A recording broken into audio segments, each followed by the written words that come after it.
Maggie, thank you for that warm introduction. I am so grateful to have the opportunity to speak at this incredible celebration. It's one of my favorite events. It's my favorite because I love being a woman. I love being a woman who lives in the United States at this time in history, and I love being a woman who lives in Orange County. You know, events like this require so many people to pull it off, and I'd like to thank a few people who made today possible. Richard Reisman, the Orange County Business Journal publisher, Laura Garrett, the chairwoman, and the entire events team who are making today happen. And of course, we couldn't do it without our sponsors. So JP Morgan Chase, the diamond sponsor, thank you. All the other event sponsors, we are grateful. We hope that you'll continue to support events like this in the future. And now, there's all of you watching today. Thank you for being here. Today, I want to talk to you about women leaders. I want to talk about the way we lead, the way we face challenges. I want to talk about our choices, our actions, how we make our mark. You know, Eleanor Roosevelt had a great quote about women. She said, "A woman is like a tea bag. You can't tell how strong she is till you put her in some hot water." Well, I don't know about you, but I find myself in hot water fairly often. I believe that if you're not in hot water, you're probably not pushing the envelope. Because, you see, we always have choices. When we face a challenge, we can either be beaten by it, or we can see it as an opportunity for transformation. We all know that we have never had a year like 2020. This has been one of the most challenging years of my life, and I'm guessing yours as well. Perhaps the most challenging of this generation and many generations to come. But out of crisis comes opportunity. This crisis has inspired me to be more reflective about my life, my legacy, and about the heritage that gives me strength. As women in business, we are standing on the shoulders of some mighty impressive heroines. And today, I'm going to tell you about some of those women. Women who found themselves in challenging circumstances, where grit, resilience, and vision inspired their transformation. You know, nobody would have given them odds in Vegas, yet they were successful. I'm going to call them scrappy, because they were determined and they were willing to take risks. They put themselves out there.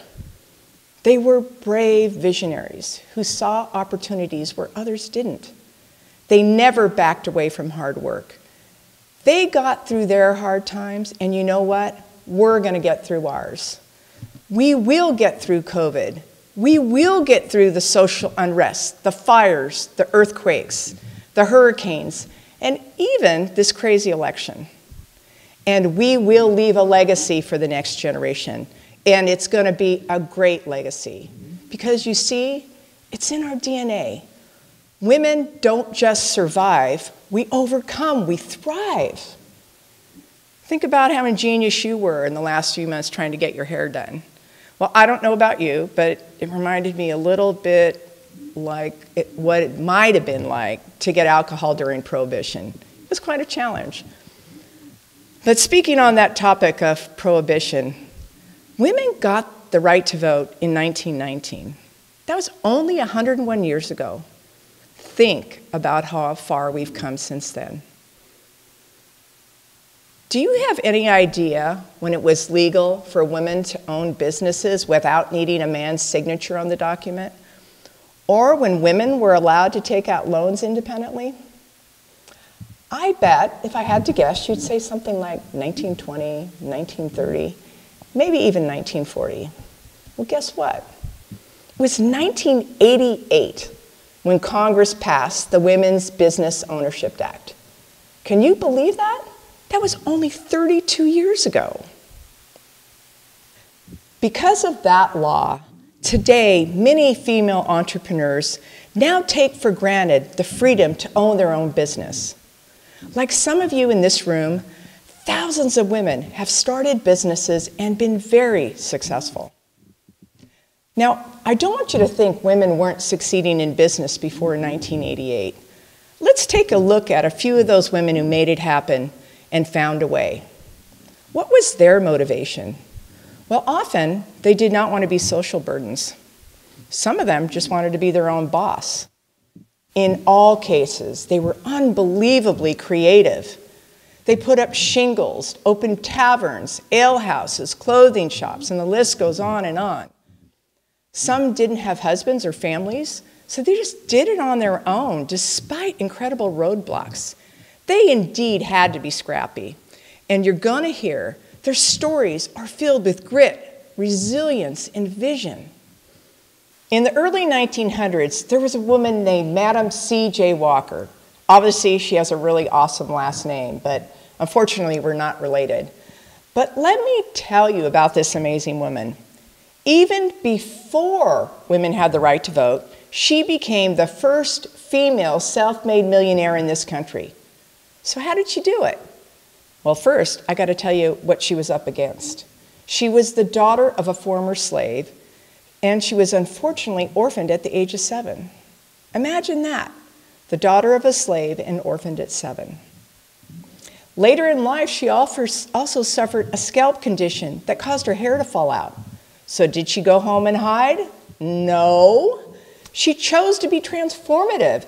She looked for the opportunity. She created a conditioner known as Madam C.J. Walker's Wonderful Hair Grower. I actually wouldn't mind having some in it, but I think it must be something like Rogaine on steroids. She then opened a factory, and then she opened a beauty school. Her company, Madam C.J. Walker Manufacturing, went on to become the contemporary equivalent of $7 million. Now that's world-class grit. Next, I want to tell you about a woman named Lillian Menashe. You got to think of her as kind of the Etsy of her generation. Lillian was a Jewish woman who immigrated to the United States to escape the Nazis. In 1951, she started a mail order business named for her home in Mount Vernon, New York. She served as CEO of Lillian Vernon for 51 years. Lillian Vernon became a $200 million company before its sale. And today, if you need personalized items, it's still in business. There are many more great American women who overcame hard times and obstacles. They forged new paths when the world said they could not. You know, we recently grieved the passing of one of those women, Ruth Bader Ginsburg, the notorious RBG. She was so smart. You know, I'm a strategist, and I think she must have been too. But who would have thought to use a strategy to influence men about discrimination by defending men who were being discriminated against? Ruth did. And then who gets confirmed by the Supreme Court Justice 96-3? Oh my God, unheard of. And a few weeks ago, we also lost Helen Reddy. You know, I have this image of Helen and Ruth outside the pearly gates, and then I hear Helen's song in my ears. I am woman, hear me roar. You know, I bet that didn't take long for those gates to open. And then there's Eileen Murphy, the founder of Think Circa. Eileen saw a need and created an organization focused on enabling literacy skills and teaching students how to use information, how to think critically, how to express their thoughts effectively. Sounds like something we could use a lot more of these days. On a lighter note, Julia Child. Oh my gosh, I love Julia Child. She was born in Pasadena.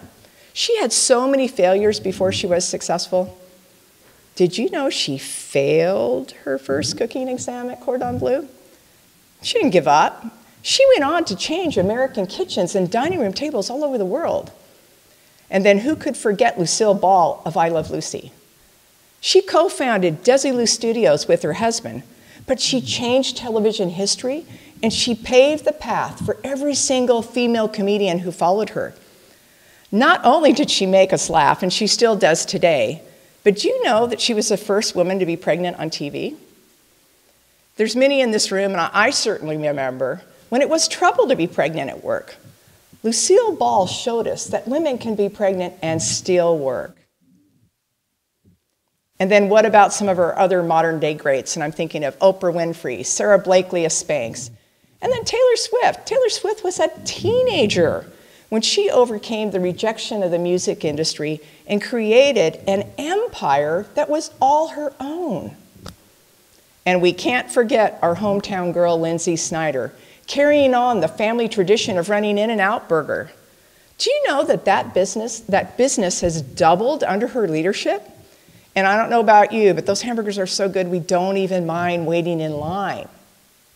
Now let's turn our attention to other successful women in Orange County. You know, the women who settled in Orange County often came with their families. They were pioneers coming to the Golden State, looking for a better life, to own land, to escape the Depression, the Dust Bowl. Most were hardy farmers growing crops, like lima beans, and of course oranges. I don't know how many of you realize how narrowly we escaped being called Lemon County. That's a true story. Can you imagine the housewives of Lemon County? Oh, I'm from the LC. I sure like the OC better. But, you know, whatever they were growing, it was hard work, and women shouldered much of it. There was a Swedish couple who settled in Costa Mesa, and they made their money farming lima beans. Now, those of you who know me know I have a lot of kids. I have 6 children, and people often ask me, how did you work and have 6 kids? And yes, I did have all 6 kids, and yes, I did work the whole time.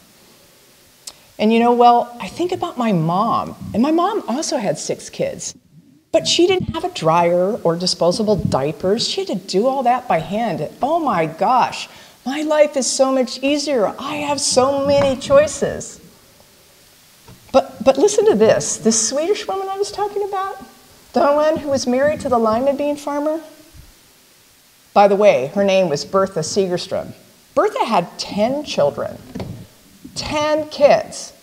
Well, if Bertha's not a saint, she should be. I am certain it was a lot of work raising those kids and building the family business.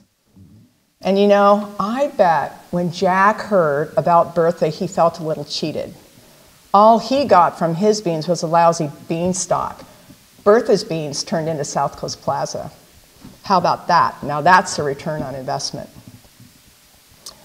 And then there were other women who came for different reasons. I think of Mother Bernard of the Sisters of St. Joseph of Orange. Mother Bernard and this small group of women built many schools and much of Orange County's healthcare infrastructure. They literally rolled up their sleeves and got it done. And you know, rumor has it, she also bought a car and drove it without the bishop's permission. That was a big no-no in those days. She's known for saying something that's one of my favorite quotes. God is going to give you something special to do that God won't ask of anyone else. So pay attention. She built St. Joseph Hospital in Orange, Orange County's first hospital. That hospital grew to become the flagship of a $6 billion health system with 25,000 employees that has given care to millions of people. In her case, there's no doubt that she had grit, resilience, and vision, but she also had faith. Next, Walt Disney took a risk when he hired this Orange County woman in 1940, Mary Blair.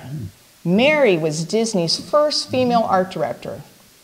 My guess is that every person watching today has seen one, if not all, of her movies. Her credits include Cinderella, Peter Pan, and Alice in Wonderland. And she also worked on several projects in Disneyland. In fact, she created that wonderful, colorful display of nations, that wonderful song you can never forget, It's a Small World. So next time you hear that song in your head, thank Mary Blair. These women made Orange County better, and we are still benefiting from their efforts. Today, women are running hundreds of businesses in Orange County.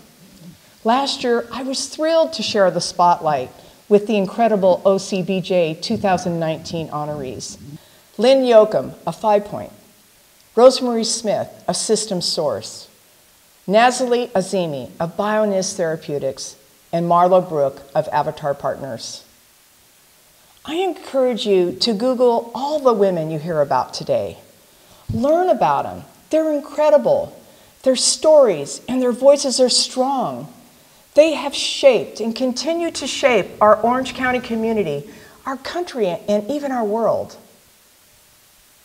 I believe that all of us get a boost by standing on the shoulders of the women who came before us. Their shoulders are broad and their backbones are strong. We are here today because of what they did through grit, resilience, and vision. But now it's up to us. It's up to us to realize our place in the succession of strong women. You know, I have one more woman I want to tell you about.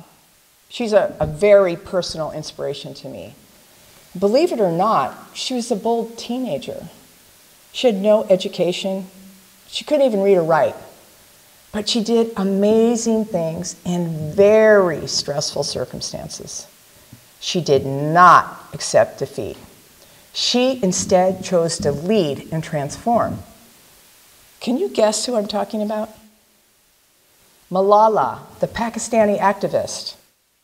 Greta, the Swedish environmentalist. Those are good guesses, but they're not the one. This teenager had no military experience, yet at the age of 17, she convinced an army of men to follow her, and she led that army to victory for her country. I don't know about you, I have a hard time getting my husbands and kids to follow me, so think about that, an army of men in the 1400s. Amazing. I'm talking about Joan of Arc. Joan said, "I am not afraid. I was born to do this." And I'm going to share something with you because I'm sure there's days you might feel like this. And this is a little secret I have. There's days when I know I need to put a little more courage on, days where I have something hard to do, and I know I'm going to lead just a little more. Well, what I do is I put on my Joan. Well, I literally put these socks on. And they inspire me and they give me that edge. So let me challenge you. What's your legacy going to be? Who will you inspire? When are you going to be brave? How can you lean upon the legacy of all these great women? You see, I believe that every woman in this room, every one of you listening today, you were born to do something remarkable. And I want to remind you that you, and only you, were chosen to do something special. So pay attention. Our time together is almost over, so now I'm going to wrap it up. You know, in the years to come, our daughters, granddaughters, and even great-granddaughters, they're going to talk about us. They're going to talk about our grit, our resilience, our vision, the mighty women who made it through the great pandemic of 2020. And you know what they're going to say? That we were the women who kept the hearts and souls of our families and teams together. That we were the women who comforted and took care of the sick and those who passed away. That we were the women who took that extra step to make a missed graduation, birthday party, or even a quarantine wedding more memorable. And yes, that we were the women who supervised online school while running a board meeting. Yes, they're going to talk about us. Because you see, we're writing our chapter. Right now, we are determining what the history books are going to say. You know, let's change that word. Not history book, but her storybook. Let's celebrate the women whose footprints are right now leaving an impression. The women who are going to be honored today by the Orange County Business Journal. Their steps inspire us as we continue to make her story, as we make our stories. You know, I can't tell you how much I wish we had been together in person today, but I know that someday soon we're going to be. So thank you for being here to celebrate these great women, both past and present. And on those days when you need a little boost, I want you to remember that you were born to do this. You were born to do great things. Thank you.